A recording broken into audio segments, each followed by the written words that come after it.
Will Delegate Assembly please come to order? Let's all rise and face the flag.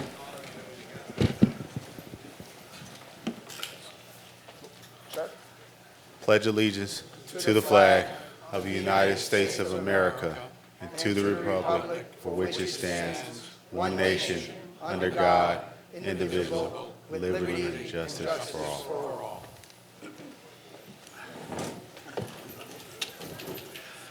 Welcome, everybody. I want to start off by saying that we have a little lengthy agenda today, and we have some guests that are here to speak to us. We're going to try to do the business as fast as possible, as efficiently as possible. And when we get done with our agenda, I will give whoever's cards I have up here 2 minutes to speak. We'll start off with our law enforcement report, and please read the minutes so that we can vote on it after. Sir, it's all yours. All right, good morning. Good morning. Captain Palazuela sends his regards. He had a last-minute meeting pop up. We're going to start here with the traffic report for Century Village for March 2024. We conducted 12 traffic stops in the village, which resulted in 18 citations, 3 written warnings, and 2 verbal warnings. Okay. Then we're going to go right here for our monthly activity report. We reported 217 calls for service. 44 of those resulted in case reports. A lot of that, you guys are doing a good job. The last meeting that we had here, we told you guys if you see something, say something. You guys did report several suspicious incidents. Sometimes those don't result in crimes or crime results, but it is good that it allows our deputies to know what's going on and allow the activity to continue. Some of your board members here have requested additional patrol as far as traffic, and we have continued that initiative. And it seems like from our traffic division that the people in the development, and it's not, and mainly not even the residents of the development, but the contractors and some of those people that are working throughout the development are complying more with the traffic-related incidences. So that is a good sign. And then the final report is we're going to go to the cases of interest, which you guys always like to hear. So we had 1 stolen vehicle report, okay, and then that actually involved a family member, okay? So I'll be honest with you, that actually involved a family member. But relative or not, if they don't have access to your vehicle, they don't have access to your vehicle. So we still will take the report. There was one report of a residential burglary. Items were taken out of a storage area, so that still counts as a residential burglary. We've seen an uptick in bicycle thefts. Okay, so we had about 3 of those reported. And then there was a report of a vandalism on one of the buildings. This is a good month for me to say the report that we had no major cases of fraud in the development, which is very good because we had probably a good 4 or 5 months here where we were seeing people lose items, mainly cash, through some forms of fraud. So that's about it today. You guys have any questions for me? You have a question on the left. Left.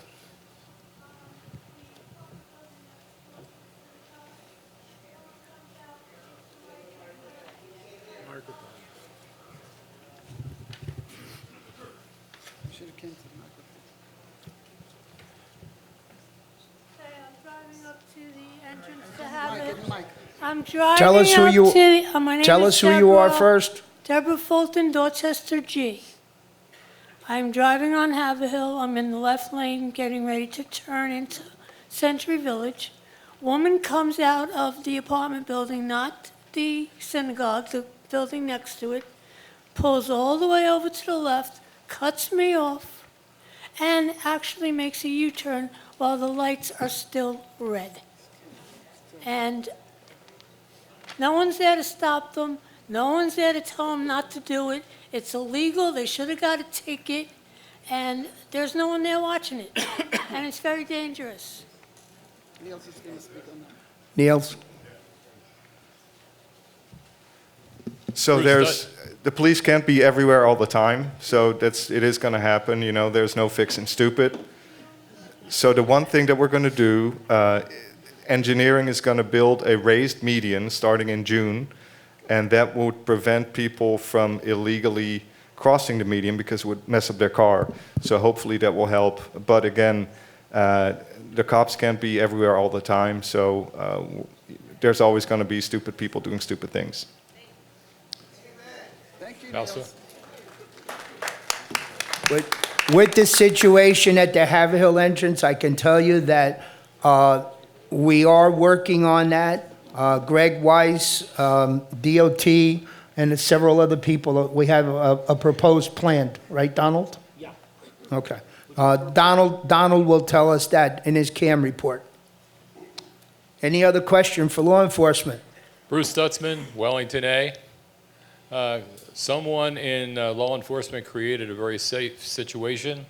Thank you very much for having 2 green lights to turn left off of Okeechobee. In the loop, it has cut down on the amount of backup traffic from the west. Thank you very much. Good move. Thank you, Bruce. Okay, any other questions? Okay. Have a great day. You guys have a great day. You too, thank you. Okay. I need a motion on the minutes. We have a second?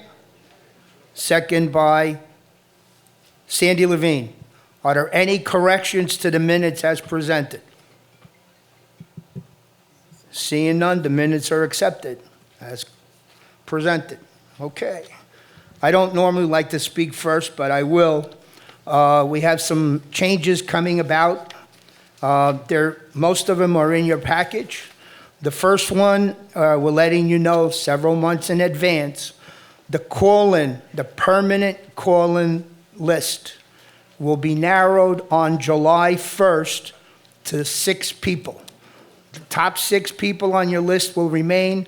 Everyone else will be knocked off. There will be a note when you go on that website that you will only be allowed to have 6 people on that permanent guest list. If you have medical conditions or you have whatever, make sure you update that list because everybody else will be removed. It will be in the paper. It will be on TV. You have a flyer. I suggest you make a copy of the flyer or put the flyer on your bulletin board in your building. Second, starting with this month, the second Friday of every month, Carolyn, our administrative secretary, is making phone calls from 9:30 to 11:30 by invitation. We're asking presidents of every association, starting with Andover, to come to the UCO office, 9:30 to 11:30, to have coffee with me. An agenda will be sent out. If you have questions pertaining to your building, pertaining to Century Village, whatever you have, bring them with you. We will be doing that the second Friday of every month. On the third Friday of every month, starting in May, which will be May 17th, for those of you that are residents, for those that are renters, for those that are owners, for those that are not on the board, we will be having room C from 9:30 to 11:30. I will be there, as many officers that want to attend, and we will follow a similar agenda. Bring your questions. I have booked that room from May till December. It's up to you. Recently, we had an election, as you know, and we heard all nice things. Nobody ever told me, nobody ever did this. Well, now you're going to get the information. If you don't show up and your building is not represented, it's not our fault. Okay? It's up to you. If you want to get something out of this, you have to put some time into it. Okay. Yes, sir. Gate access. Yes. What's the reason for the limitation? Okay, very simple. If you own a 1-bedroom unit, do you want 52 people on that permanent guest list? It's a simple question. It's a matter of safety. It's a matter that people are being put on there. They end up in a hospital, in a nursing home, and those people on their permanent guest list now have access to that apartment. So it's a security issue. A lot of associations, a lot of villages like ours have eliminated that particular function. So we're giving you a shot at putting 6 people, and this was, the number was determined by the Operations Committee in conjunction with WPRF. Okay, that was the number that they picked. We didn't want to eliminate it altogether. You still have the call-in system that when you call, you have somebody on that list for 72 hours, but it limits the number of people that have access to the village when you're not here. Hopefully that answers everybody's questions. Okay. Fausto. Yes. Go ahead, Richard. On the second Friday meetings, Yes. you said you were inviting the presidents. Right. May the president appoint a board member or another resident to When Carolyn calls you, she will ask the president to attend. If the president cannot attend, but you want that building represented, give her that person's name. Okay? Hello, Fausto. Yes? What's going on with the COAs? Certificate of occupancies, okay. We have buildings that are doing their own investigation and then coming to the office and getting sheets, filling them out. They're filled out incorrectly. They don't have book and page numbers. Some of them have the buyer and the seller as the same person. So what we're doing, we're going back to where it was 5 years ago. If you have an investigation and UCO does it for you, you will get a printed sheet. You can no longer come in and get a blank sheet. Thanks for clarifying. I'm going to keep going because as a renter, you have to update that once a year. Those blank sheets are no longer given out. If you have a lease, you're welcome to come into the UCO office and someone in investigation will print you out a form. Okay? If you have an occupant that is not a renter and is not a unit owner, those forms, you can get those at the front desk. Just ask for it. The owner has to sign it. 2 officers have to sign it, and they can go and get their replacement IDs. Thanks for clarifying. All right. Thank you. Any other questions on that? Okay. Good. Wow. Yes. Come to the mic. I can't hear you, ma'am. You got to come to the microphone.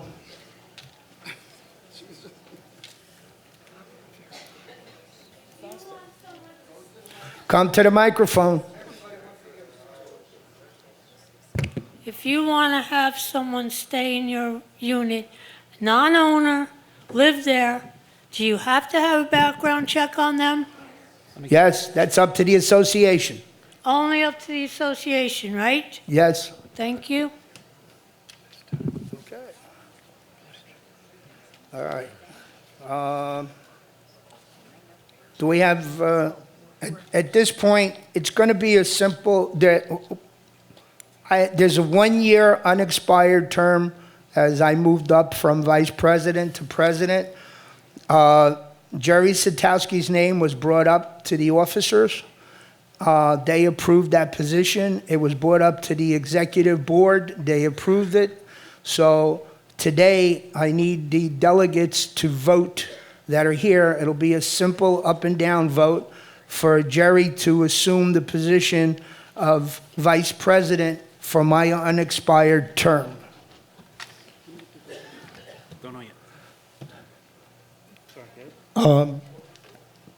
Does anybody have any questions? Yes, he's here. Jerry? Anybody that doesn't know Jerry doesn't live in Century Village. Yes, Richard? First, I would like to make a motion that we accept Jerry Sutowski as a vice president. Good. Is there a second on that motion? Seconded by Bob Rivera. And secondly, I would like to say, as a member of the executive board and several other committees, Mr. Sutowski has attended many of them, all of them. He speaks coherently and intelligently. All right. Rarer than you think. Okay. So, his wife already did, and you don't want to know. All right. Simple up and down vote to accept. Oh, I'm sorry. Yes, ma'am. Okay, I just want to clarify this even. Could I have your name, please, and what building? Marie Doyle, Hastings E., the secretary.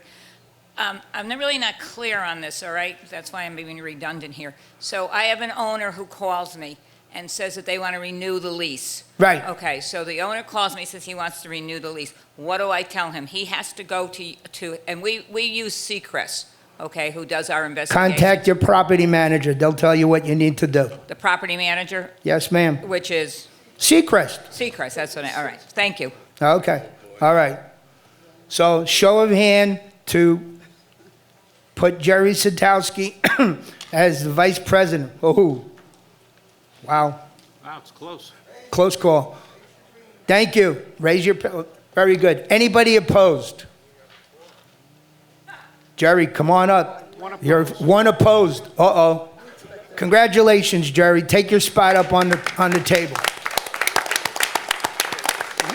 Fausto, Yes. I think I might have missed it. Do we have a quorum? Yes, I haven't been given the number, but the number is 130 right now. So we have a quorum to do business.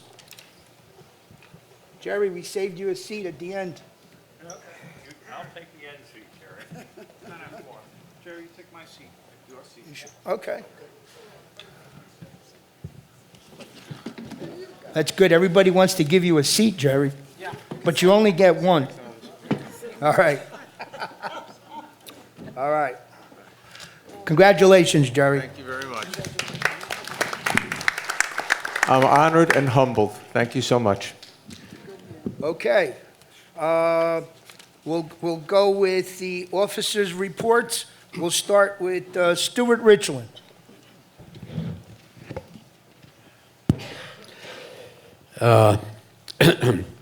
There is no college degree for stupidity, yet we seem to have quite a few people in Century Village that say they got one. When you walk around and you see people riding their bicycles reading a book, people driving their motorized vehicles racing each other, and I'm talking about people that look like they're 80 and 90 and can't see their hands in front of them, so it's a very serious problem. And I know the police talked about the speeders and the drivers and so on, and all I could say is please, driving out of the village, driving in the village, walking around, especially now that the springtime is here, the day is longer and you have the sun shining in your face and so on, please be careful. The second thing is that I've been appointed by our president to head the security committee, and I would like to take this opportunity to thank John Hess for the terrific job that he did. And security is a difficult problem, and as we know, every Delegate Assembly meeting, we have the police officers report, and everybody sits at the edge of their seat, waiting to hear for something strange, different, and it's almost like a old-time radio broadcast with Sam Spade telling us what's going on. But if you have a problem with security, please come in and see me and attend the security meeting, and we'll try to deal with whatever problems you have. It's a big, our area is a huge place to cover, and we have cameras, and it seems one of the favorite toys people are now buying cutters to cut through the fence and little ladders to jump over the fence, and we have the cameras and try to catch them, but it's a big place, and so if you see something, please report it, and we'll try to act on it right away. Thank you. Thank you, Stuart. Dominic. Oh, thank you for electing me again. This is the 18th year I've been on UCO, and I will continue on doing what I can to help you all. I'm there at the office. On the side, I do barcodes for the cars, and there are changes coming through in a short while about the use of more than 2 vehicles per unit. Otherwise, if we let everybody get a barcode, what advantage does the barcode do if there's just as many automobiles going in that are not ejected? So thank you very, very much. I will work hard for you, and I appreciate it. Thank you very, very much. Thank you, Dominic. Patricia. It's all right. Thank you so much. Good morning. I'm going to make it short because I see we have a lot of people, and I know you like when I get up here and make it short. First of all, I want to thank everyone for having the confidence in me to re-elect me again. And of course, I'm going to work very hard to help everyone in the village as I've done before. I'm happy to see all of you attending. That makes me very happy. And one short thing on transportation. I changed the time. A lot of people said that 1:30 was difficult. So my meeting is now at noon, the first Tuesday of every month. Please bring whatever you want to bring to the meeting. Listen to what's going on. There will be some changes. Once again, I'll say, if you have a complaint, please don't leave me a voicemail message. It has to be in writing so I can fax it over to the academy. Thank you very much for your cooperation, and thank you for coming. Have a blessed day. Thank you, Patricia. All right, Jerry, you're up. Those of you who don't know me, I'm Jerry Satowski. I've been president of the Wellington E Board of Directors for the last 10 years. I'm very proactive. I like to take care of things before things happen. Again, I'm accepting this responsibility to help you. And I have 3 items quickly that I just wanted to mention. One is that for those of you who live in a 3 or 4-story building, you need to have that engineer's report done by the end of this year, December 31st, 2024. And if you haven't done so, I urge you to get it done, because December 2024 will be honest tomorrow. Same thing with the reserve study for the buildings. For the 3 and 4-story buildings, we now have to have 10 line items ready for, I believe that's going to be by 2026, but now is the time to prepare before, and these days go by very quickly, and you have to know what your financial situation will be for your residents as you prepare for this budget, which we are already doing in my building, and getting to learn about some of these hard numbers that we're going to have to tell our residents about. The only other thing I can think of is that I received a communication from our attorney that we have to have a building census done every 2 years in order to keep our senior citizen status. So if you have your own attorney for your association, I will contact him and find out exactly what has to be done, how you have to do it, and keep it on file. And the final thing is, I've been listening to the reports about hurricane season, and they are expecting a very active hurricane season. There's as many as 23 hurricanes. So even though it's April, I would say now is the time to prepare. Thank you very much. Thank you. For those of you that have a 3 or 4-story building, Jerry has already done phase 1. So if you're an officer and you have any questions on procedure or how to follow, Jerry will be more than happy to answer those questions for you. Mr. David Boaz, our corresponding secretary. Jerry, that's a pretty hard act to follow, and thanks for joining us here.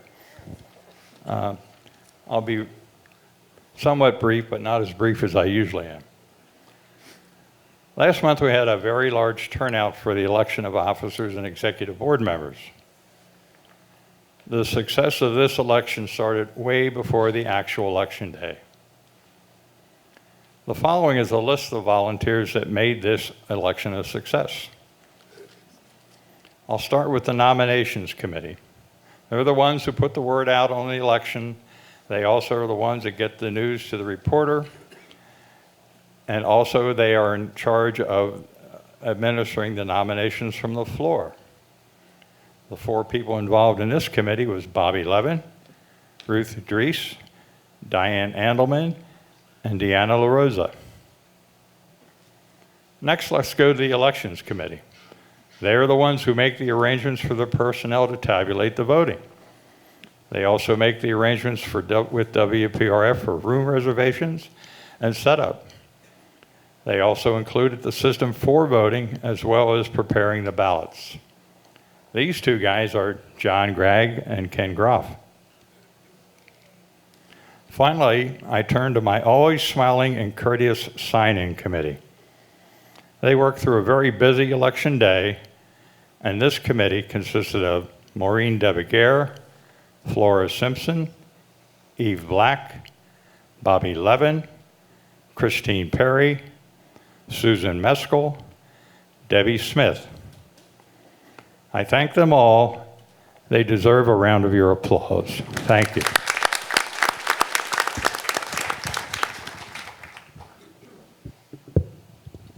Okay. Next, we'll hear from Joanne Robinson, our new treasurer. Good morning, everybody. Good to see everyone here. Thank you very much. For those of you who voted for me, I'm awed to have such a huge responsibility, and thank you. The first thing when I went to management school was when you go into a new position and you have a lot of responsibility, the first thing you want to do is find your assets, understand your assets. The second thing is secure your assets, and the third thing is who owes you money. So I sort of approached my first month in office that way. I went and looked for everything, made sure it was secure, and made sure that your current officers are appropriately on all of the accounts. So you have the most secure assets. Your money is very safe. And then I went to look for who owes us money. I have the February financial statement, which I consider my jumping off point. This is where I start. At the end of February, we have a financial statement that is now in the hands of our auditor, because one of the responsibilities of the treasurer is, per our bylaws, to do an annual audit. So I thought it appropriate to start out my term by asking an independent outside auditor who has done this in the past for us, Guy Strum, to go ahead and proceed. So he is now, as we speak, culling through everything that happened in 2023. So I will be presenting his results with anything good, bad, and different, and, warts and all. Anything that he comes up with, you will know about. And I will have a plan to address anything that needs to be addressed in that respect.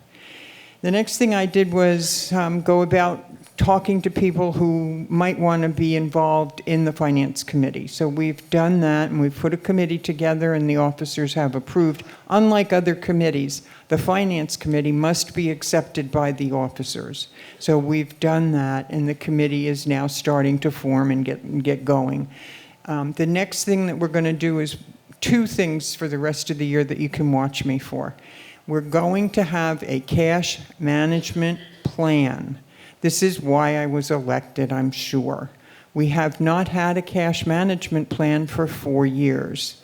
I'm going to be talking to some folks that are professionals in this arena and present those findings to you for your approval of how to manage our cash most efficiently. And then we're going to start some public meetings about the budget, as we used to. Those of you who've been here for a while, we used to do. When I first came to Century Village, it was one of the first meetings I ever went to, was one of Ed Black's budget meetings. So we're going to go back to those meetings, because I want to hear from everybody. I want to know what the most important things are for our budget and for you to understand our budget and how it works. So that's my sort of plan for the next year. And I'm in the office quite often, and welcome anybody that wants to come and visit and have a chat. And I look forward to working with everyone. Thank you. Thank you, Joanne. Miss Ruth, UCO reporter. Good morning, everybody. I'm going to make this quick before my post-COVID cough kicks in. You'll notice on your report that for the first 2 months, we're behind $1,500, but I expect to pick up some more ads, and that'll put us in the black. I hope you like the April issue. I thought it was a very good one, if I do say so myself, and I just did. It's, it's very colorful, and it's one of our nicer ones. Other than that, want to wish everyone a happy Passover that celebrates, and I'll see you back here on May 3rd. Thank you, Ruth. Ruth is the one-man army that makes that UCO reporter happen. We went from 20 people to 1, and she's sitting right here. She deserves a round of applause. All right, now we're going to hear from Donald, our property manager. Good morning, everyone. Back to the nuts and bolts. This month is tree trimming time for both the UCO property and also the residential association properties. Most of you are managed by Seacrest Services. I would advise you board members, get out on your properties, look around. Make sure that the trees and palms on your property have been trimmed. Take a look at the trees and palms near your building. If you see that there are pieces of trees and palms touching or getting close to your building, you want to get those trimmed out. And the reason for that is rats. And we talked about rats enough last month, but something for you guys to consider, take a look at. You have the tree trimmers on the property. This is your opportunity to get your properties cleaned up, especially now that we're coming into hurricane season. All right. For myself at my own building, there's a tree that's been giving us trouble for years with roots getting into a sewer line, and it's actually my sewer line. It affects my unit.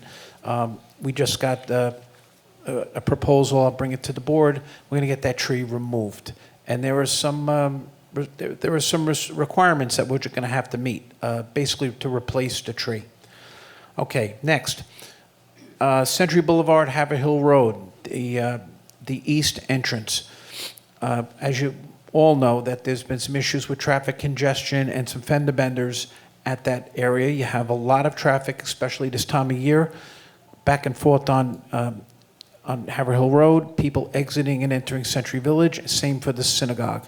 Our Palm Beach County Traffic Division has been studying the problem, and they are working on a few different possible solutions. The first one is to repaint the exit lanes coming out of Century Boulevard. So the proposal that we're looking at now, and it will need the approval of the UCO Officers Committee, is that the right lane will be same as now, right turns only.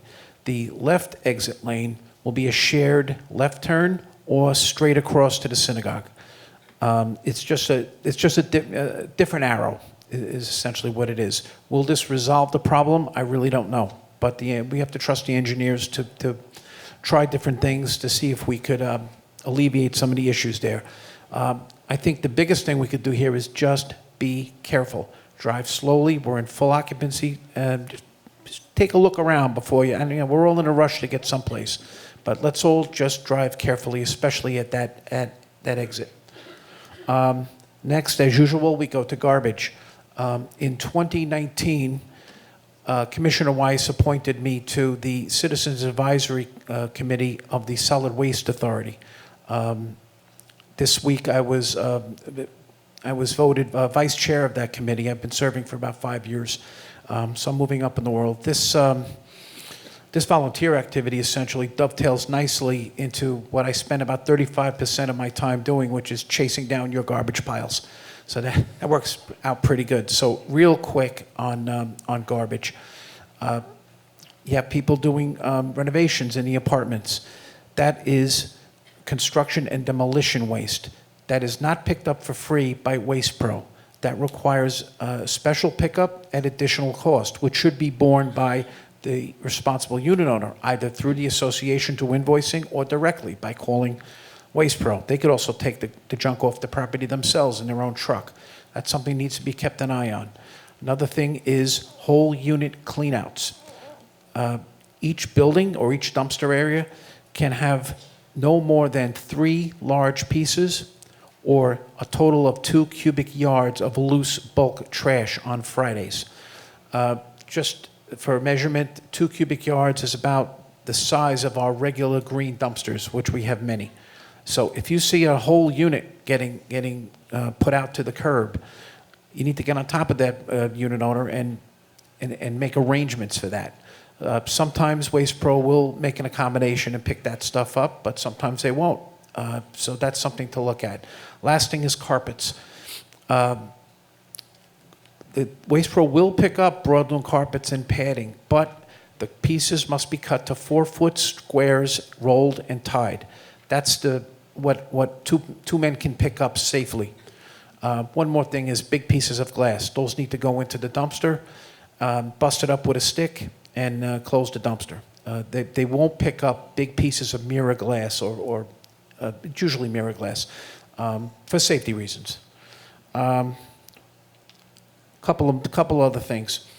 Nobody mentioned the newcomers meeting, which I believe is this Tuesday, Fausto? 9th. Tuesday the 9th? Yes. Tuesday the 9th at 2 p.m. here in the clubhouse. These meetings cover a wide range of topics about living in Century Village, and it's not just for newcomers. Everyone is invited to come, and I encourage you all. Finally, we have to have some security issues recently with homeless people or people who don't belong coming into the property by cutting holes in the fence. They're coming from the vacant Reflection Bay property and from another property north of us. We're on top of that. The cameras are out.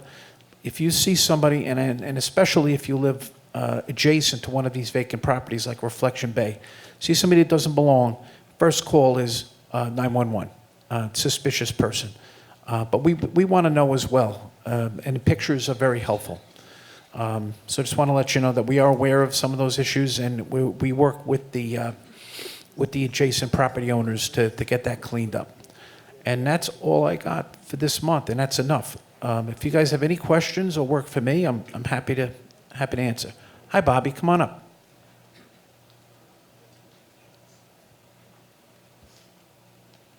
How are you, Bobby? You tell me. All right, I will. In Donald's report this week, it announced that we are going to have an election or an appointment of a recording secretary. Those applications have to be in by April 15th, but I would like to know what the timeline is for that election or that appointment. That's coming under unfinished business. Oh, okay. And while I have your attention, I did have a speech to make about the newcomers meeting. Donald mentioned it. It's very important. I would bet my rather meager Social Security check that everyone in this room right now has a neighbor who is a new resident.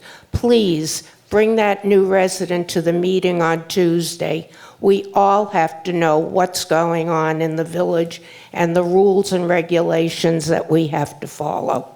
Thank you, Donald. Thanks, Bobby. Thank you, Bobby. Hi, Marianne. Hi. What do you got for me? Just a quick question, Donald. Between the two tennis courts, there's a small road. Yes. Very, very dark. There's no lighting on that little strip, so if you're walking at night, even when the bus comes around that turn, Okay. there's no lighting whatsoever on that little strip there. All right, so that little cut-through road Yeah. is WPRF property, even I including the road. Here's the problem. You guys know that I'm in charge of maintaining the FPL streetlights, the regular Right. streetlights that you see along the ring roads and other places. We don't own those, we rent them. And FP&L takes care of them for us and provides power. From time to time, we do add streetlights. Okay. And I actually have a list of dark spots that I'm about to get Yeah. with Brian about from FP&L. And we add. I will take a look at that spot. Yeah. The problem is, can we get power to the spot? That's really the, so I'm Well, going to have to also get with Eva On the on this. top of the 5 and 6 tennis court, the little ones that Yes. butt up to my building, there is looks like a camera of some sort on the top of that. So I don't know if that has Yeah, that's electricity. not what we're looking at. What we're looking at is for a transformer box, the big green box that's in front of one of your. Yeah, I wouldn't know. So right. I'll take a look. First, I'll take a look and document that it's a dark spot. There Very are a dark. few that are on our list, my list, and I'll be glad to take a look A at lot it. of people walk back and forth. Yeah, there. you know when I drive around the village, so you know I see them. Yeah, all right, Okay? thanks. Thanks, Mary Ann. Sir, go ahead. Hi, how are you? My name is John Siscotti. I'm from Norwich. Hi, John. Hi, how are you? I just have a quick question. Stuff when you were talking about the Haverhill Gate, I'm starting Yes. to experience a repeating effect and stuff of people that are residents of Century Village not wanting to, that don't have a barcode, that are deciding that the line is too long to go through the, the manual security where there's somebody there. Yes. And they go to the barcoded lane. And I witnessed it just the other day, and I have a picture of them, where the person just drove up because it was a long line and did this. Held the card outside and then waiting to lift the gate up and stuff. And it takes more time when we all pay for stickers and there are people that live here that don't.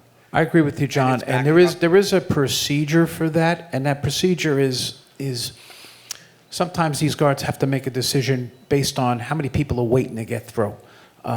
But they get one or two, because you'll notice at times when we don't have a lot of people backed up, the guard will come out with a clipboard, check the ID, and then write down the person. So if they do it, I believe, twice, after that, we take their ID. Yeah. And then they have to come back and I get get it. what you're saying about it being backed up, and they say, okay, that person lives there. But And they open the gate and they get them through. sometimes you just got to keep the traffic moving, and, No, I and get the, that, the but- guards have a bit of discretion on that. Yeah, I get that, but after so many times of people going through when it's busy, it's not getting recorded, so they are getting through the gate more than 2 times. I get It happens, Yeah. and I've been in back of those fellas, and sometimes I'm in a rush to get someplace, and a bit annoying. Yeah, and for the same things, I just had a quick question and stuff, because I'm sort of new with all of this and stuff. Sure. With the tree trimming and stuff, we switched management companies. The other company that we had last year, for some reason, we had a bad rainstorm, and they missed our section between. Who's your management company, John? We're now with Seacrest. Prior to that, we were with Pruitt. It Okay. didn't get done last year, so when I notified Seacrest this year, they said, we'll send you a quote, and they wanted us to pay $3,000 to trim a tree. And I said, if it's part of the annual thing, can't they just catch up on where they What did kind of that? tree is it, John? I don't know what it is. I'm told it's something like a banyan tree. Okay, I just got a quote myself from Seacrest to take down a very large banyan tree in front of my own apartment for $1,300. Right. So that's why I'm saying now's the time to get the quotes, because the equipment's on the property, the contractors are on the property. You may do better if you ask again. Get with Jeff at Seacrest. But is there do they trim these trees back to a certain point? I'm told. Yes, they there's a standard. It's called ANSI 900. Here's the long and the short of it. They can take no more than 30% of the tree at any one trimming, let's say once a year. That could be shaping. What's more important is thinning, which allows air to pass through. This way in a hurricane, you don't create a big sail, and especially for that tree, because that one has a habit of getting toppled over. So they can trim up to 30%, nothing below the 9 o'clock and 3 o'clock plane. You just have to make sure you get your money's worth there, but don't push them to over trim, because that's a code violation. No, Okay? it's just, we missed it altogether, and now it wasn't shaped, so now part of it's over our roof, and it affects. Oh yeah, you our- want to get on top of that, John. Yeah, and All I right? agree with that. I agree with what you were saying before. They were saying before with the Haverhill, with people coming out, those orange cones that they put down, everybody is just going in front of them and whipping U-turns now in front. Yeah. Driving. All right, John, we across got to give there. someone else a Thank you. chance. Thanks, John. Yes, ma'am. What does, Barbara Roberts of Southampton B, what is the progress, if any, on the South Canal? Oh, sorry, I forgot that in my report, and I should be giving you monthly reports. The survey is complete. There was some land clearing work that needed to be done to get the survey done, and that's about done now. So what we're waiting for now is an engineering plan from our engineer, Simmons and White. We should be hearing from them, I'd say, in the next week or so. The next step after that is to go to the selection process, and that's going to be done through the Bid Infrastructure Committee. This project it's going to look like it's creeping along, but it is creeping. So how that's going to end? The entire canal will be dredged, the banks will be restored, and a lot of those invasive trees and shrubs will be removed. But it is cooking along little by little. And thank you for reminding me. Hi. Hello. I have a question. Why is? Oh, hi. My name is. Hi. My name is Minna Levy. Dorchester F. Hi, Mrs. Levy. Hi. How are you? What do you got?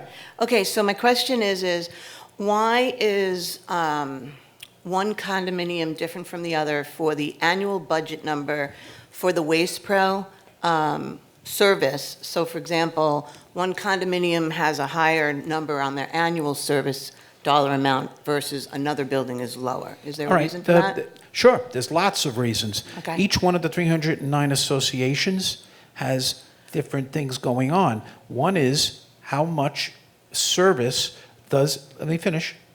So it looks like you're about to talk. No, I'm not. I'm just all looking around. Each building has different levels of service. Some of them add on, and for other more frequent cleanups, for instance, and they pay extra for that. Different associations have different numbers of units. There is the smallest one is 4, the biggest one is 180, I think. So that will make a difference.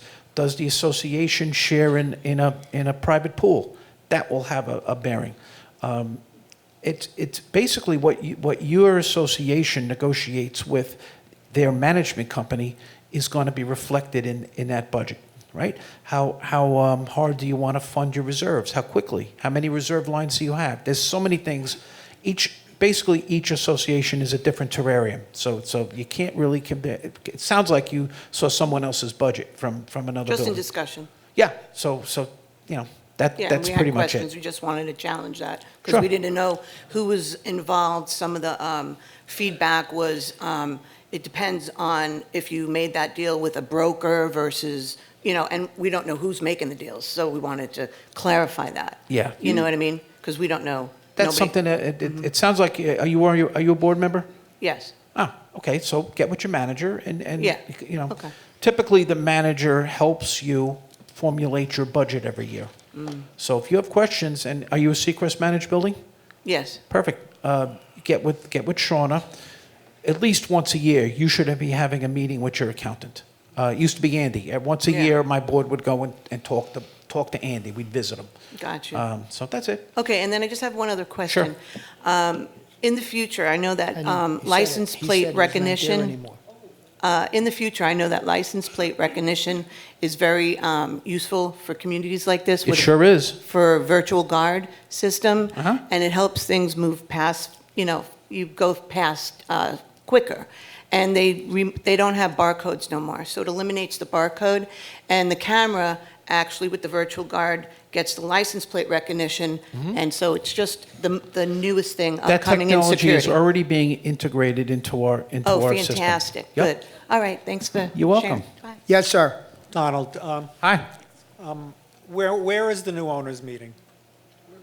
Room C. Room here. C, here. Room C, okay. The traffic light at Haverhill. Yeah. Is it going to be reconfigured so when people come out of the synagogue, they're only allowed to do that, there's no other, because we need people that make lefts onto Haverhill, there's a great tendency for them to be smashed into by people exiting the synagogue. Yeah, it's a problem. So can they reconfigure the lights so at Haverhill? Neil's from I mean, Niels. we've looked at it several times, and we've reprogrammed it. We are adjusting it for in-season, out-of-season. There's just the people coming out of the synagogue have the right-of-way. So you got to wait before you make a left. Why don't they? I know people don't like it, but that's just, we got to follow the rules of the Why don't we road. institute a left turn signal coming out of Century Village that doesn't conflict with the people leaving the synagogue. Right, so I'll be happy to have them look at it again, but what they do, it's kind of like they look at the volumes and they kind of like, determine, what the best way is to move traffic along. But, what I sometimes find is like, and it can be frustrating, but, yeah, if you have a left while they they can go, you just gotta, they have the right of way. Okay, one more question. The ficus trees along the water company processing center, What section? Sussex E. Those, you're talking about the ficus in front of your building that makes a big green wall? Yes. Yes, what about them? When is it going to be trimmed? Would you like me to contact the water company for you and find out? Please do. Sure. It's overgrown. I mean, every time I've ever done this, they were like, yeah, we'll be here next week. No, I've seen them do it, but it's been well over a year. Yep, okay, I'll take care of that. Thank you, Donald. Who's this now? My name's Susan Reeves from Wellington A. Hi, Susan. I'm asking a question about the waterways. Who is responsible for the trash that seems to collect every now and again in the waterways, and how often is it cleaned? Okay, so the waterways are owned by Benison Capital. They're recreational property. Trash does get in them, and when they become a problem is when they hit the shoreline. Typically, if you see garbage on the shoreline, you can call me. You can call Kevin at WPRF. We'll send somebody down to get it picked up. Doesn't happen often, but in some places it seems to happen a lot. Second question. Sure. I came from a community that had aerators in the water.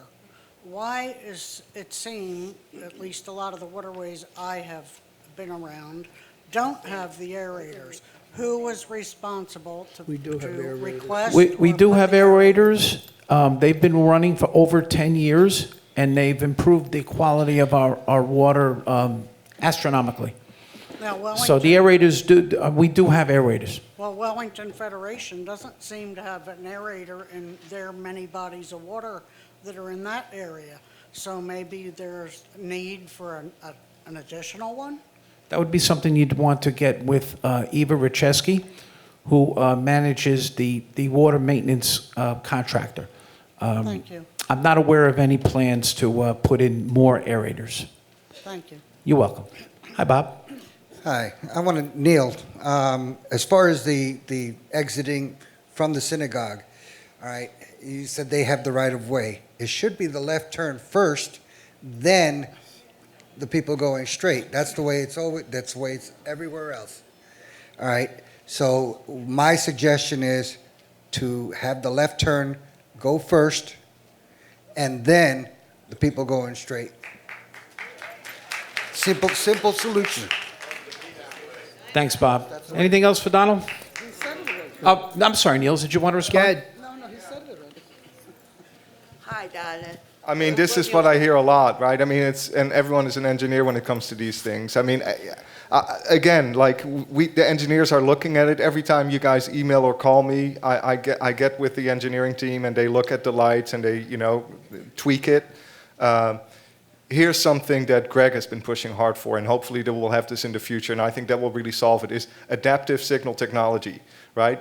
The traffic lights right now are pre-programmed, so you could get a green light when there are no cars, or you could get a red light when there's no other cars coming. So what we really need is we need traffic lights that are smart, that see what's happening, and that can respond to traffic volume. So that is something that Greg has been pushing on hard. We're doing a pilot now in North County. Hopefully it'll come here soon, because that to me is the real solution for this traffic light and other traffic lights as well. Thanks, Niels. Okay, one last hit in the head for Donald. My name's Sunirat Marino. I'm concerned of landscape in front of my building. I saw the pictures, secret. They didn't do anything for 3 weeks. What should I do? Where do you live? It's 53 Dorchester C. Okay. You want to see the picture? How you can live like that? Just the rat ran in front of my apartment. Mrs., are you on your board? I did. I went to Secret and told them how the people can live like that. The I rat understand. ran around. My question is, are you on your board? Are you a board member? Yes, ma'am. Okay. Yes, sir. Get a hold of Seacrest. I did. I went there. They said they're gonna come 3 weeks, once a month. They come and clean. You can see the picture. Okay, not this second, but I'll be happy to talk to you later, and I'll get you with Shauna, and we'll see if work this out for you. All right? Thank you. You're welcome. Okay. All right. All right. Under unfinished business. Under unfinished business, the gentleman that was elected to recording secretary has resigned. That has opened up a spot, which is a 2-year elected position. Currently, we have 2 individuals that would like that position.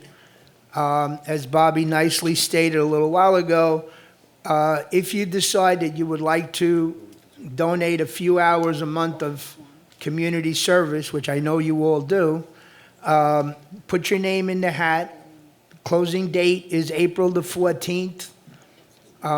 Next month's May election, we are going to vote on an individual to take that position for the 2 years. So if you have any inclination, you don't have a spot in the office, all you have to do is come to a half a dozen meetings and take notes, including Delegate Assembly. And I know you all want to volunteer to do that. Okay. Do we have any unfinished business other than that before we move on? Yes, ma'am. Come on up to the microphone.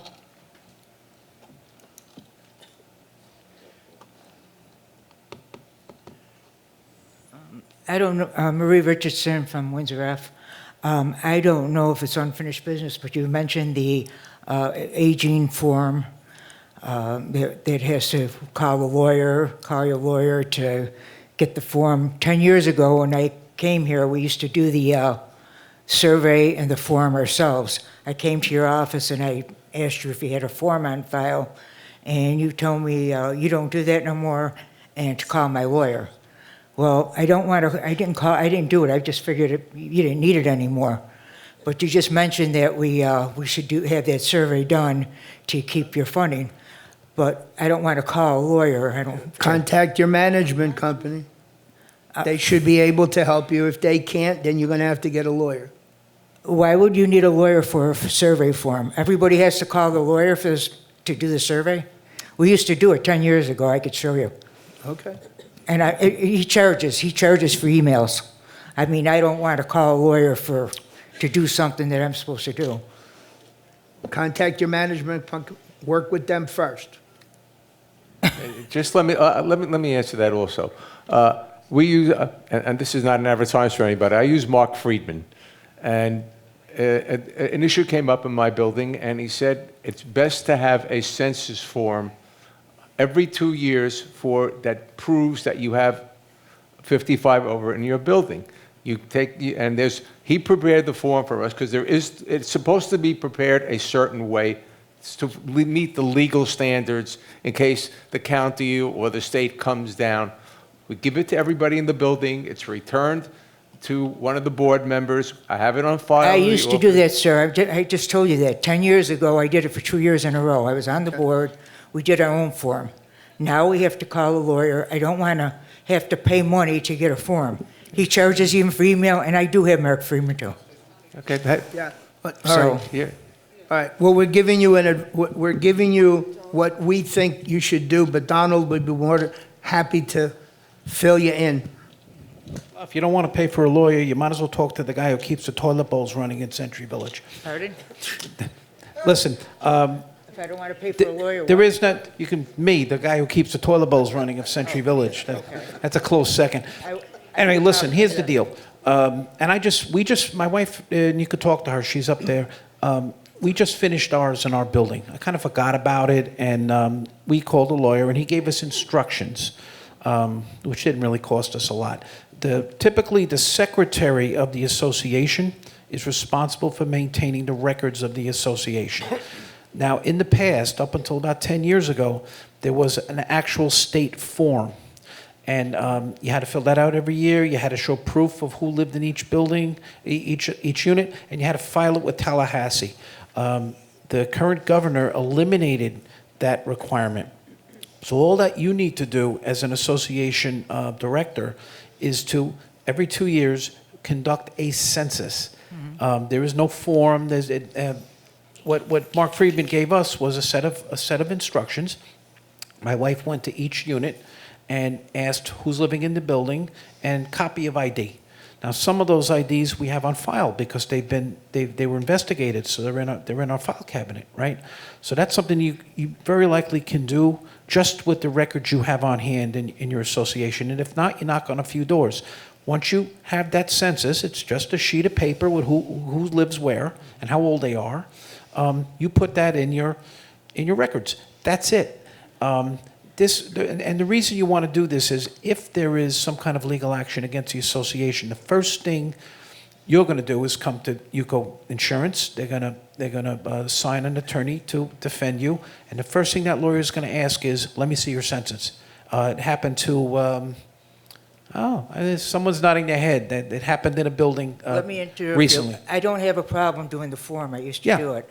The problem is there's no instructions. That's all you have to do is give me instructions. I'll do the survey. I know how to do it. Yeah, it's called the census, and Right. we all know what a We census just have is. to keep it on file. We don't have to turn That's it all in you to need to do. anybody, so we don't need a lawyer.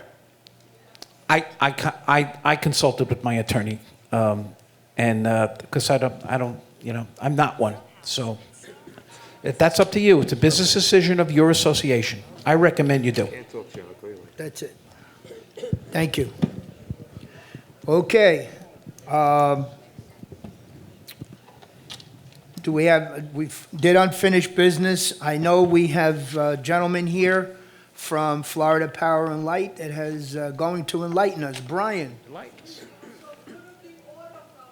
That's coming to the end. Hold on. Morning, everyone. Thank you for having us here today. Again, my name is Brian Strickland. I'm the Regional Manager for Customer Solutions and Sales Team at FP&L. With me is one of my employees, Curtis Barton, and we're here to talk to you about a free energy savings program that we're offering to Century Village. It's called Power to Save program, and basically we have a team of energy experts who will come out to each residence, and it's completely free and voluntary, and we'll knock on your door, and if you let us in, we'll talk to you about your appliances inside, your AC unit. We're going to talk to you, go inside your residence, and if you allow us, we'll talk to you about your AC. We'll take a look at your AC, inspect it. We'll talk to you about your appliance usage inside your home, how you're using it, your dishwasher, your hot water usage, your lights, your ceiling fans. And based on that, we can give you some customized energy tips that will help you manage your electric bill better. On top of that, we have some free products we can also offer to you and help install in your home, such as several LED bulbs for your lamps. We also have a low-flow shower head, a faucet aerator, and even a door sweep that you can install on your entry door that will keep the hot air out and the cold air in. And some of the units I know we have access to where we can actually wrap the hot water pipes and the air conditioning condensing pipes too. So if we have access to those appliances, we can also do that for your homes also too. This is, again, totally free and voluntary, and you don't have to participate if you don't want to, but I think that you would want to do this because it can help you, lower your electric bill. And just so you know, this is our last Century Village location we're doing this at right now. We've already completed Pembroke Pines about 2 years ago. We are wrapping up Boca Raton right now. We should be done there in another couple weeks.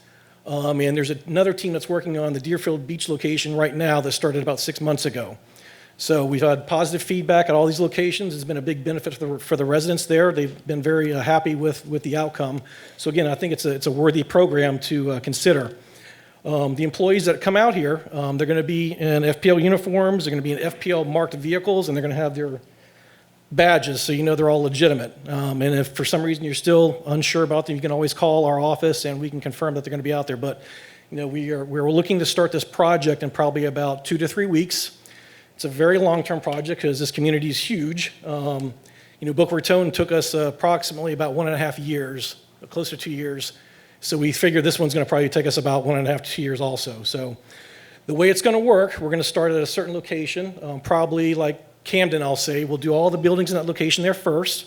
Then Windsor, and then we're going to, once you complete Windsor, we'll move on to Camden and just work in a circular manner around the entire community. So some folks are going to see us pretty quickly. Some folks may not see us for months because of the length of the project. But just be aware, we are going to be out there every day and knocking on doors. And the way we do it, you don't need to call us for an appointment. We're going to go ahead and what we do, we go and put door flyers on each building a couple of days before we're at that site. So that way you know we're going to be out there over the next couple of days. And then we'll just go from there to location, until we get it all done. And again, it's probably going to be a lengthy process, about 1.5 to 2 years. So that's pretty much it. It's short and sweet. Does anybody have any questions? You don't sign up. We're going to be out there. We're going to start like one location. We're going to hang door flyers on each building before we do it a couple of days ahead of time. Well, okay, that's a good point. So we're going to do one complete circuit, which is going to take us probably, like I said, a year. Once we do that first circuit, we're going to go back a second time and try to make sure we capture everybody. So I know that's seasonal. We have a list we keep track of who we have not been able to contact. So that way, Curtis is going to be the main person here running the project, just so you know, so you can see him. That's who he is, and he's going to have a couple employees with him probably, throughout the year. So he keeps a track of all the units we've already done and have not done, so we'll know who to go back to for the second round and try to capture those snowbirds or folks that aren't available the first round. And yes, I'm about to address that.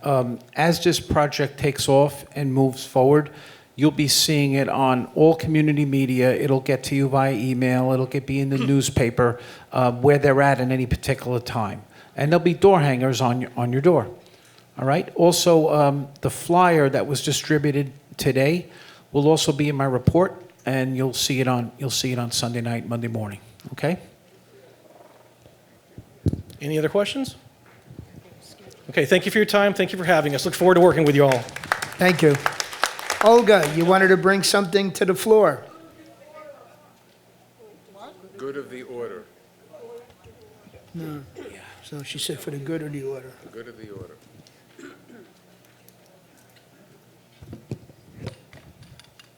My name is Olga Wolkenstein, Somerset F.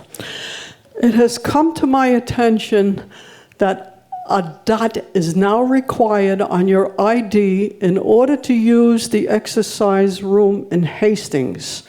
Now, in order to get that dot, you must sign a waiver to not sue in the event that you have an injury. Are you all aware of this? That's WPRF. It's not UCO. I understand that. But what I believe, in spite of this, I believe that there is a problem that UCO should try to get WPRF to change this rule, because if somebody injures themselves because of a faulty equipment, why should they not be able to sue? They're taking away that right, and I don't think this is correct. And I think UCO should come into this and try to get them to change that. Well, I'm sorry to hold on. I'm sorry to say, but I believe that most of the equipment has been replaced, and a lot of injuries have been happening because people don't know how to use the equipment. So it was their legal department that requested that this waiver be signed. If you fell down and broke a leg and you go there with crutches, you shouldn't be getting on a treadmill. And people are doing that. Okay? So it's to protect us, because every lawsuit costs you money. I understand that, but if somebody does get hurt, I believe that in spite of the fact that you may have signed the waiver, you could still sue. Correct. Of course. Go ahead, Patricia. Correct. I worked for attorneys for over 35 years. And even though you sign a paper, it doesn't really stand if there was something happened that wasn't from stupidity, that a machine stopped abruptly or something happened in the gym that caused you an injury. Of course, you can hire an attorney and sue. People should know this. People should know a lot of things, but they don't. That's true. Unfortunate. Okay. All right. Thank you, Olga. All right. Niels. Oh, I'm sorry. Hold on. I didn't. Go ahead, Les. Les Rivkin, Stratford J. I just want to let you know that the African American Culture Club is having a dance the 28th of this month. There are still tickets available. You could contact me for them. Okay, next. Are we in good of order now, or is that coming later? Yeah, well, go ahead. Good of order. Yes. Okay. I'd like to mention $175,000. I'm reading from the House Bill 1029, My Safe Florida Condominium Pilot Program. Mr. Sutowski mentioned renovations and wind mitigation. The state will help you pay. The condominium association has to apply for it. The state, all grants, I'm reading from the printout, must be matched on the basis of $1 by the association for $2 by the state. They will fund up to $11 per square foot for roofing, and there's a maximum or minimum. Each of the 309 associations. Richard, was that signed into law already? Yes, yes. Mr. Hemmerich might know more about it. Each association can get up to $175,000, but you have to, I would say, again, call your attorney to apply. Thank you. All right.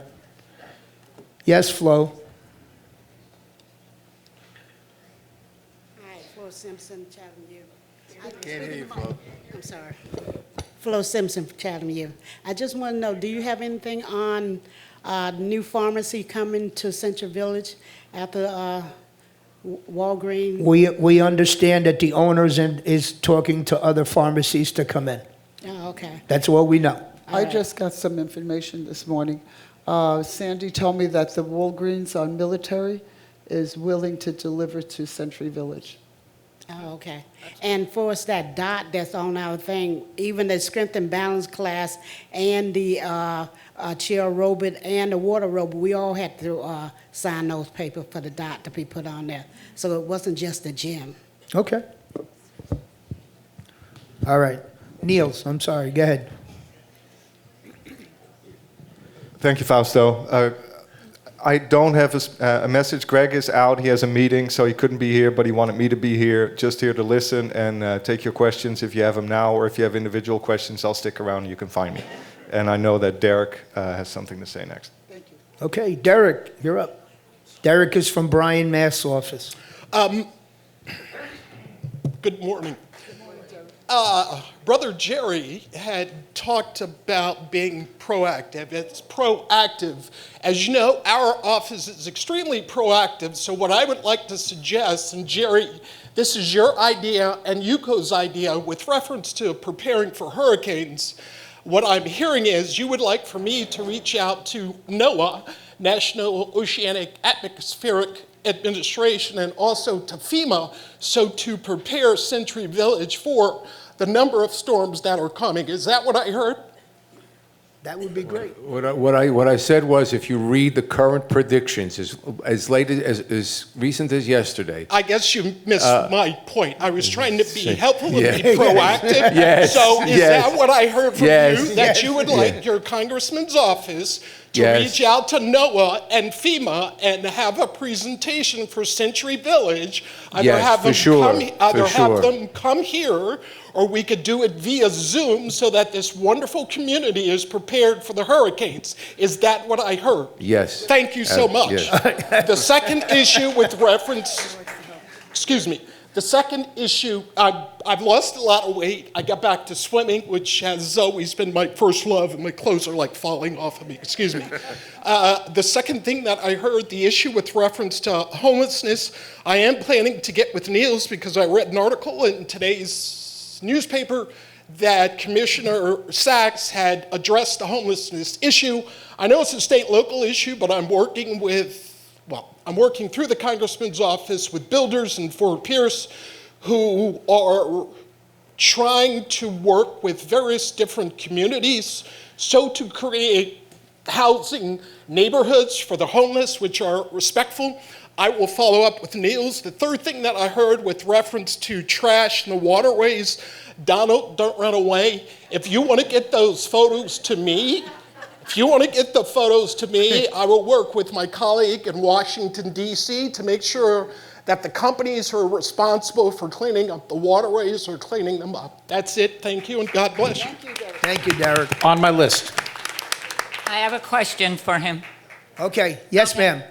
Marie Doyle Hastings E again. I spoke to Weiss, and I actually have contacted the Department of Environmental Protection at Tallahassee, and they say it's a local problem. I can't believe that it hasn't been addressed before, but there is a black soot that comes down on all of Century Village. They say it's from the airports. Other people tell me it's from the incinerators. Other people tell me it's from the sugar burning. I don't really care where it's from at this point. I would like that addressed, the Department of Environmental Protection. That is not only dangerous to my health.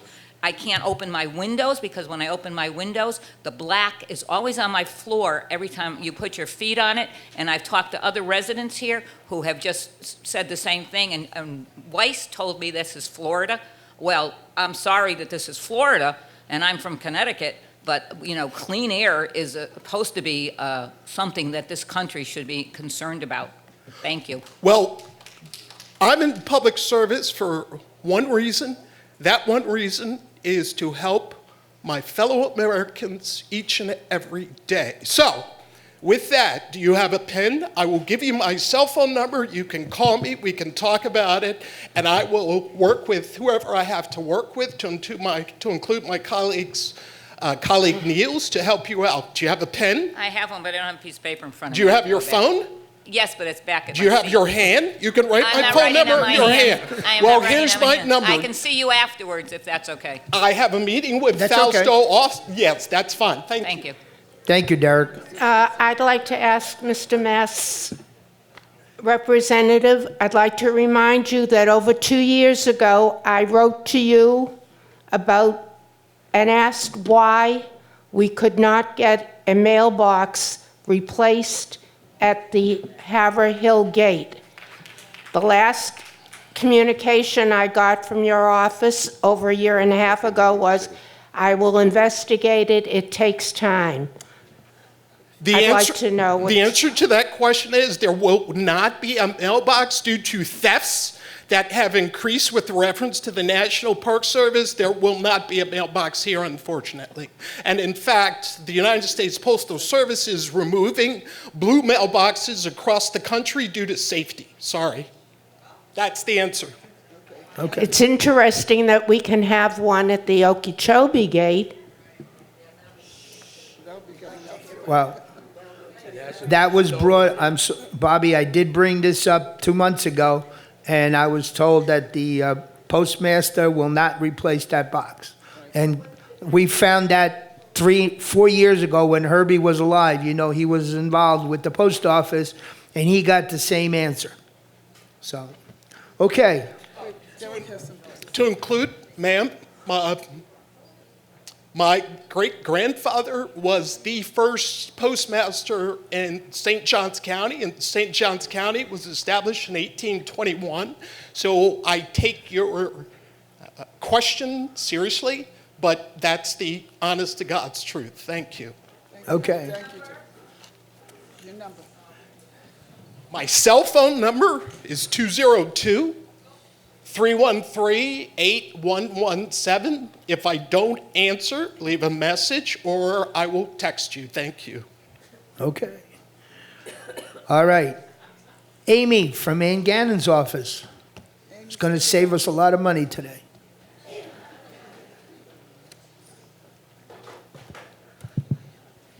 See, Derek lost a lot of weight. I've apparently lost a lot of height. So, my name is Amy Ebersbach. I am representing Constitutional Tax Collector Ann Gannon's office.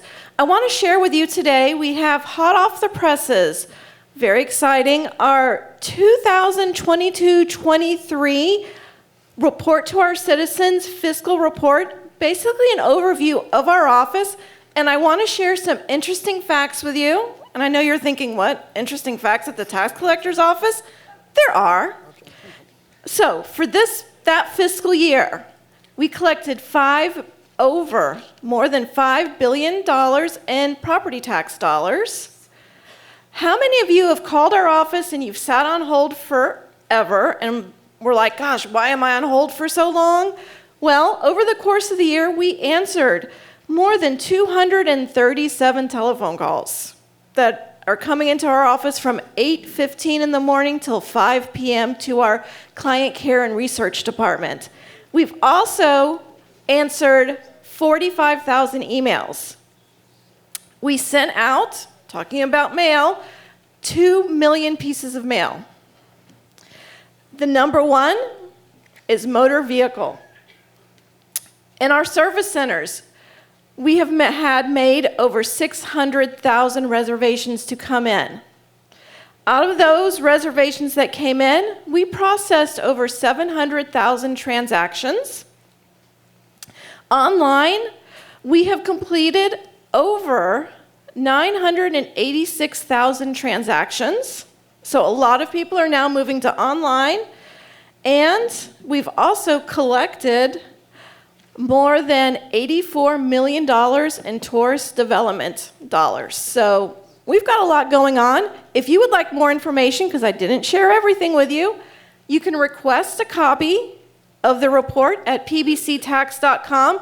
I have a supply here too. Just come and see me after the meeting. We may autograph the copies, we'll see. Thank you. Thank you very much. Okay, we have several candidates that are here that would like to speak. I'm going to ask that you limit to 2 minutes to whatever you're going to say, and we're going to start with ladies first. Jody Schwartz.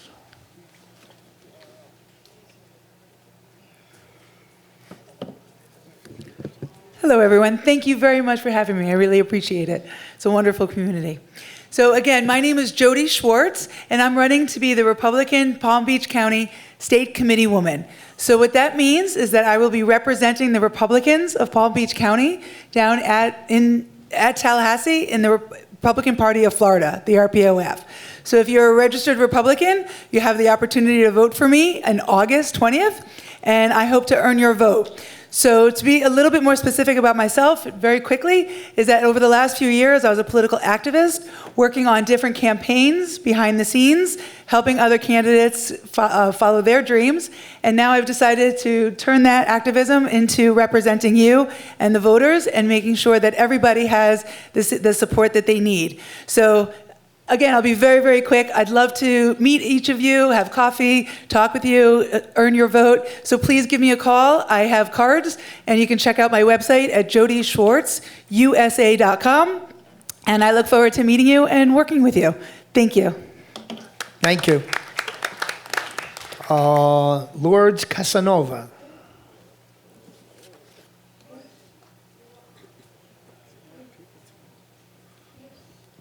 Good morning, everyone. Oh, come on. You could do better than that. Perfect. Oh, that was so much better. It's nice to meet everyone. Thank you for the opportunity to speak with you. As you can see, I am lowering the mic so it can match my height. It was really a pleasure getting to meet a bunch of you this morning. Thank you for the opportunity, and thank you for indulging me in those conversations. My name is Lourdes Casanova. I'm running for County Court Judge Group 2. It is an open seat. Judge Boris is retiring, and we will miss him. He is a former veteran, former law enforcement, but of course, now it leaves us an opportunity for an open seat to run for county court judge. I am a former prosecutor here in Palm Beach County. I live very close to you guys in Royal Palm Beach, and I grew up in Royal Palm Beach. I've been there since I was 3. Graduated from Royal Palm Beach High School, go Wildcats, graduated valedictorian, and then I went to the University of Florida for undergraduate and law school. After I was a prosecutor, I started my own law firm, and I focus primarily on county court cases, which relates to the position I'm seeking. I do criminal law, but I also do small claims civil. I do traffic court as well, and I do immigration. Now, people may ask, why is immigration relevant to county court? Immigration is federal. Immigration is a microcosm of county court because you get to interact with people from all walks of life. So I believe I'm going to be a fair judge. I have a broad range of legal experience, and I will say that my preparation for the bench did not begin in the courtroom, nor did it begin in the classroom. It began at home with my parents having escaped totalitarianism. And they experienced, my parents as well as my family. 2 minutes are up, dear. Oh my goodness. I went overboard. Thank you guys. I'll speak to you next time. Lauro Diaz.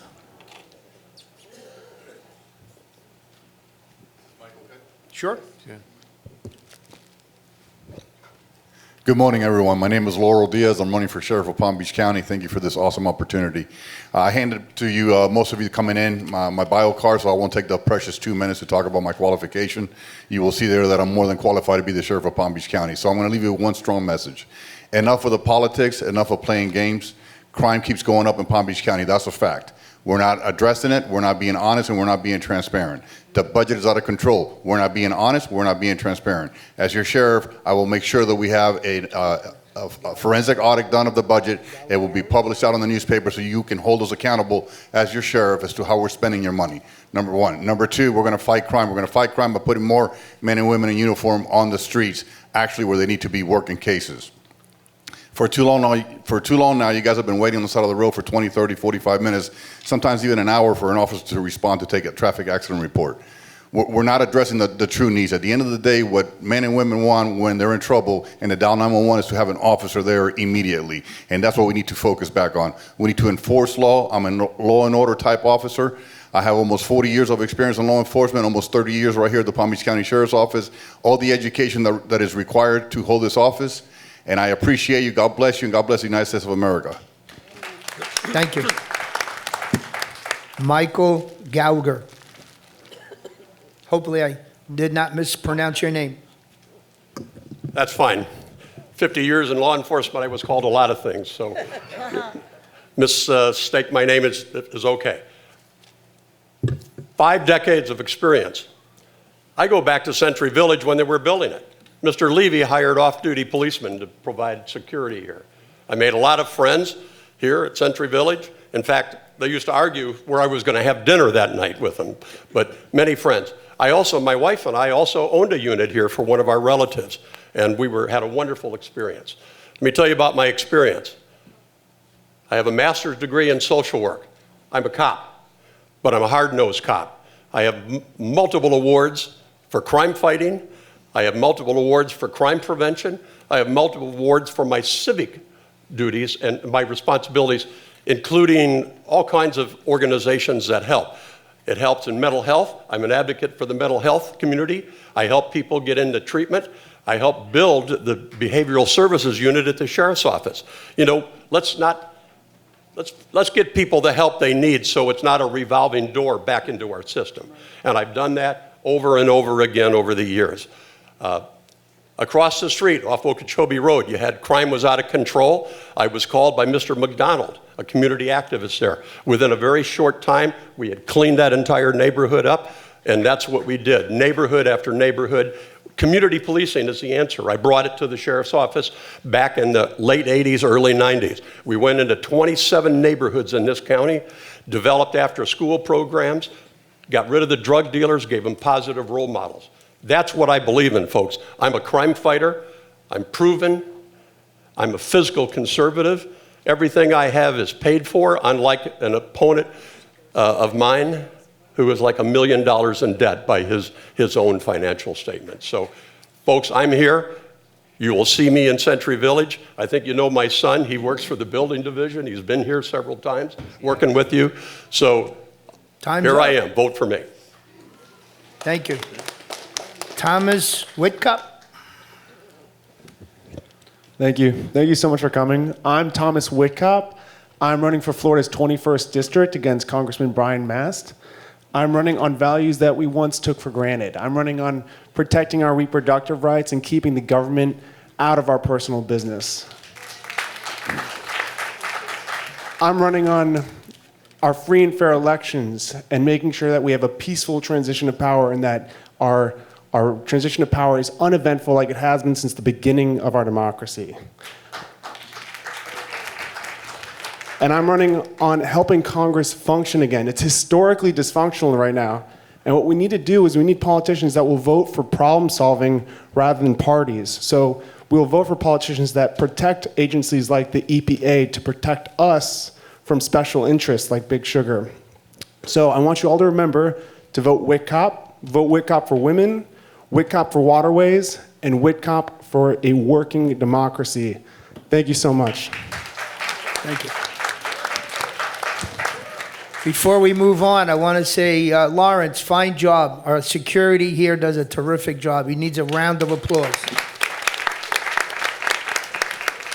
Daniel Eisinger. Good morning, everybody. My name is Dan Eisinger, and I am running for public defender in Palm Beach County. So your current public defender is Carrie Howitt. She's been your PD for 20 plus years. I've been working with her for most of those years, and she has decided to retire, and I'm very happy for her. But she has asked me, and we are sort of doing this together, for me to take her place as your county's public defender. Just one thing, because we've heard a little bit about law enforcement, I wanted to touch upon and bring to your attention. People don't realize that the public defender's office, and we represent people who are charged with crimes, the smallest little stuff like trespassing, all the way up to the big stuff, which I've done for my entire career. But we have a big role in public safety as well. One thing I'm really proud of is that we are part of the reentry program in Palm Beach County. So what that means is when people leave the jail, when people leave prison, and they're returning home, there is some place for them to go. There's a place for them to go. There's a place for them to get services, because guess what? Right now, when they leave prison, if they're not in the reentry program, they get $50 and a bus ticket. And if we think that's going to make it so they don't reoffend, that's not realistic. But in Palm Beach County, in the public defender's office, we started a prison out in Pahokee called Sago Palm, where they get job coaching, resume building, their education, their diplomas, and then a case manager that's going to help them transition back into society. So that's a really, really big deal. We don't just defend people in court, but we make sure, hopefully, they never come back. So again, my name is Dan Eisinger, at your public defender's office for 20 years, running for public defender in August of 2024. Thank you so much. Thank you. Anthony Aguirre.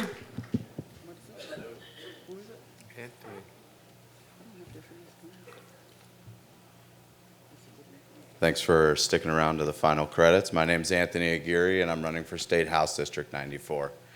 Many of you in this room may not even know who your state rep is now, so we would like to change that. My name's Anthony Aguirre, again, and I'm a healthcare business administrator. So any of you that are not happy with your healthcare, that is not my fault. I just want to say the reason that I mention that, and that is so important, is because 40% of our state budget is spent on healthcare.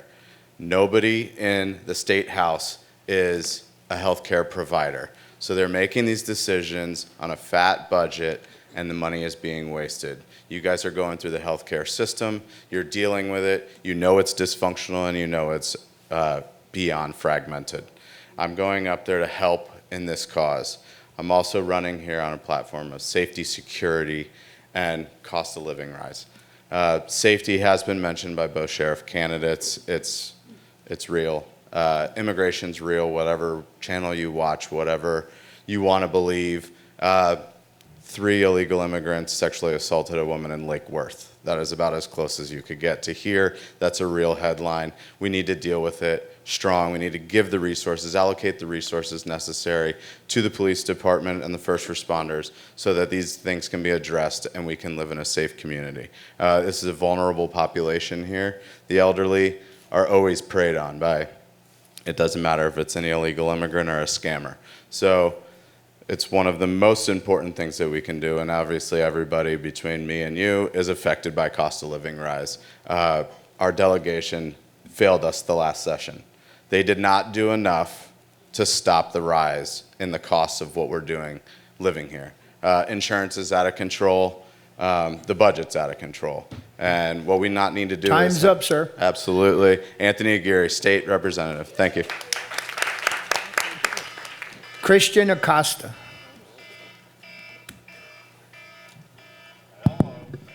Hello, everybody. Thank you very much for coming. My name is Christian Acosta. I'm also running for State House of Representatives for this district, which is 94. I'd love the honor of representing you up in Tallahassee. The main thing that I want you to know about me is I'm not a lawyer or a big manager or company. I'm an engineer and a professor. I was an engineer for 12 years. I have a bachelor's and a master's degree in nuclear engineering. I actually went and worked in power plants with my hands. I had the big Homer Simpson outfit, yellow cotton overalls. I got dirty working because I love building things and making sure stuff works. And that's the bottom line. I've been a professor now at Palm Beach State for 6 years. Why? Because I've got a amazing track record getting my small technology programs, 2-year program, getting them all good jobs. They work for Sikorsky, they work out in Water Management District, they go get jobs for FPL. It's a big deal because we also get to keep people here at home. I'm running because I got a 4-year-old daughter named Violet, and I want her to have as good a time growing up in Palm Beach County as I did. My dad's Air Force is 25 years. We moved around a lot. He was from Puerto Rico. My mother's from Argentina, so quite the mix. But the bottom line is we finally settled here. I went to middle school and high school here and obviously college up at UF. I love Florida, and I want it to be as good as it can be. I'm going to be focusing on the stuff I'm good at, which is basically I want to make sure we've got good technical training programs and we've got the best education we can possibly have. Our upper education's pretty good, but you know what? There's a lot of 2-year and trade schools that don't get as much love as they should, and that's key to how we keep some of our younger folks here wanting to grow up here. I'm also going to make sure I can bring a bit of an engineer's touch to other questions. We all talk about home insurance, but what are we going to do about it? I know there's a lot of legal questions. I can't tell you too much about, what to do there. I will support tort reform and such, but we got to attack it from more than just one angle. I want to see if we can get builders together and say, how do we actually construct our roofs in our buildings? How do we make things with the idea of reducing small leaks? Because we're good at stopping hurricane damage. But small leaks are the ones that get all the fraudulent claims that really jack Time's up up, rates. sir. So I'll be focusing on all that. My name's Christian Acosta. VoteAcosta.com. Thank you very much. Okay. Gabriele Fox.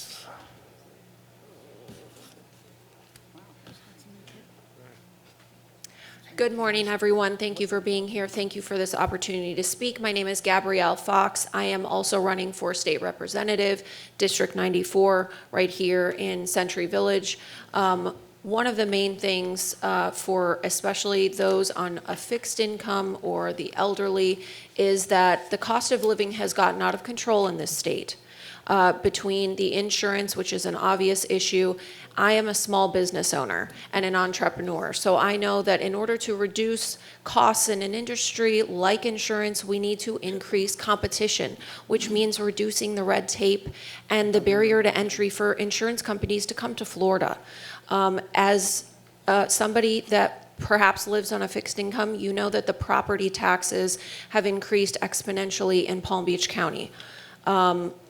Just this legislative session, our representatives failed us. There were over 10 bills that sought to give some relief for the property taxes, and they were not passed. Over 10. As you know, if you are a more conservative or Republican voter, our whole platform should be reducing taxes and keeping government small. I am a wife, I am a small business owner, I'm a Christian constitutionalist, and I believe that we need to have a truly conservative approach to our Florida legislature. And so if you would please go to my website, gabbyfox4fl.com. You can learn more about me and contact me if you have any questions. Thank you. Okay. Douglas Leifert? Okay, I apologize. That's okay. My name is Douglas Leifert. Good morning. Thank you for allowing me to be here. I want to applaud the efficiency of the meeting and the civility of the community here. It's very great. It's important because you all are a big group and you all have to get along to work together to live safely and enjoy each other's company. Okay? So I'm running for judge. I've been a lawyer for 34 years. I've lived in Palm Beach County for 32 years. I was a prosecutor for 5 years here in Palm Beach County. That's when I came to Palm Beach County. When I decided to come to Palm Beach County, a friend of mine said, you know, everyone's going to be working in Fort Lauderdale. Why don't we go up to West Palm Beach? And I said, where is that? I didn't even know where it was. That was a long time ago. Obviously, I know where it is now. Yeah. In the 34 years that I've been a lawyer, the clerk of the court tells me that I've been an attorney of record in over 50,000 cases. So I'm running for judge because I believe I have the experience and the perspective to help make decisions that other people can't. The people that come in front of a judge normally never expected to be in front of a judge in their entire life. Those of my clients have never expected to be in front of a judge or even be in front of a lawyer like me. I'm running because I want to serve. I've served this community my entire career. When I left the state attorney's office, I started serving as a volunteer judge for the Youth Court of Palm Beach County. I did that for over 20 years, and I did receive the Governor's Community Service Award for that effort. Thank you, thank you. So when the open seat became available, I saw it as another opportunity to serve. I would look at it as a crowning achievement to a very successful career. I own a law firm called Lightfoot & Lightfoot with my brother. We're a successful family business. We've represented a lot of you. As a prosecutor, I started the Crimes Against the Elderly unit here in Palm Beach County. I'm looking to bring my perspective and wisdom to the bench. This is a county-wide race. It is non-party. Everyone can vote. Please vote for me, Douglas Lightfoot, for judge. Thank you. Thank you. All right. We have one more gentleman, right?